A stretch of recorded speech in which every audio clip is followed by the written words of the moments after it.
দুর্যোধন কিসের প্রতীক? অধর্মের প্রতীক। অথচ কর্ণ সেই অধর্মের সঙ্গে যোগ দিয়েছে। তার কারণ কোন একটা সময় দুর্যোধন নাকি সহযোগিতা করেছিল এই কর্ণকে, তো সেই বন্ধুর কৃতজ্ঞতা মেটানোর জন্য যুদ্ধে তার সঙ্গ দিয়েছে, তার সঙ্গে কাঁধে কাঁধ মিলিয়ে লড়াই করার জন্য সে প্রতিশ্রুতি দিয়েছে। এই হলো কর্ণের চরিত্র। অর্থাৎ অধর্ম জেনেও আনুগত্যের বসে সেই অধর্মের সঙ্গ দেওয়াটাই হলো বড় অধর্ম। কর্ণ কথার অর্থ হলো কানে শোনা কথায় বিশ্বাস করে যে সিদ্ধান্ত নেয়, বাস্তবের বাস্তবতাকে অনুভব না করে যে সিদ্ধান্ত নেয়, সেই হলো কর্ণ। কর্ণ মনে করছে যে দুর্যোধন আমাকে সহযোগিতা করেছে, আমাকে সেই সহযোগিতার ঋণ শোধ করতে হবে। আর ঋণ শোধ করতে গিয়ে দুর্যোধনের সঙ্গে সে সঙ্গ দিয়েছে, অর্থাৎ অধর্মের সঙ্গে সে সঙ্গ দিয়েছে। আর এই ভুল সিদ্ধান্তটাই তাকে ট্রাজিক হিরো তৈরি করে দিয়েছে, তাকে ডার্ক হিরো বানিয়ে দিয়েছে।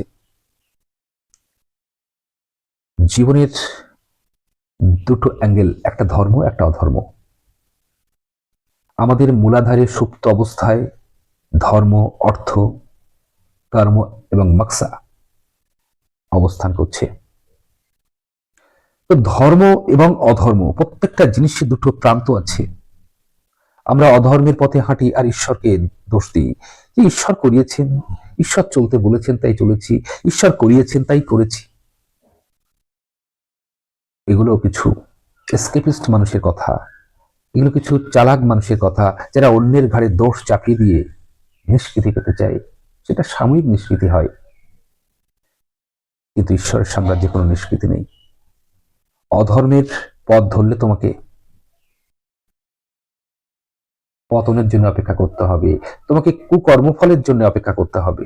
আর এখান থেকে তৈরি হয়েছে ধর্ম এবং অধর্মের লড়াই। কর্ণ সে হচ্ছে প্যারাডক্স অফ হিউম্যান নেচার। আমরা হলাম সেই প্যারাডক্স অফ হিউম্যান নেচারের এক একজন ব্যক্তি। আমাদের প্রত্যেকের মধ্যে স্ববিরোধিতা আছে। ধর্ম এবং অধর্ম এই বিষয়ে কোনটাকে গ্রহণ করা উচিত, কিভাবে চলা উচিত, সেই সম্বন্ধে আমাদের কোনো নলেজ না থাকার জন্য, আমাদের কোনো জীবনমুখী শিক্ষা না থাকার জন্য আমরা ধীরে ধীরে কর্ণের মতো ট্রাজিক হিরো হয়ে যাই। ধর্মের পথ না ধরে আমরা অধর্মের পথ ধরি। আর যে মুহূর্তে তুমি অধর্মের পথ ধরে ওটাকেই ধর্ম বলে মান্যতা দেওয়ার চেষ্টা করছো, আর সেটাই হলো সব থেকে বড় অধর্ম। আর এটাই হলো আমাদের মধ্যে সব থেকে বড় স্ববিরোধ। এখানে কর্ণ কিসে আছে? স্ববিরোধিতায় আছে, সে প্যারাডক্সের মধ্যে আছে। আমরা প্রত্যেকটা মনুষ্য সেই প্যারাডক্সের মধ্যে থাকি, আমরাও সেই কর্ণ চরিত্র।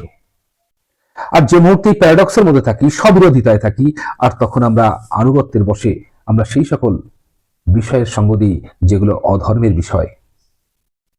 আর অধর্মের বিষয়ের সঙ্গ দেওয়া মানেই পদস্খলন, জীবনের ছন্দপতন, জীবনের বিপর্যয়।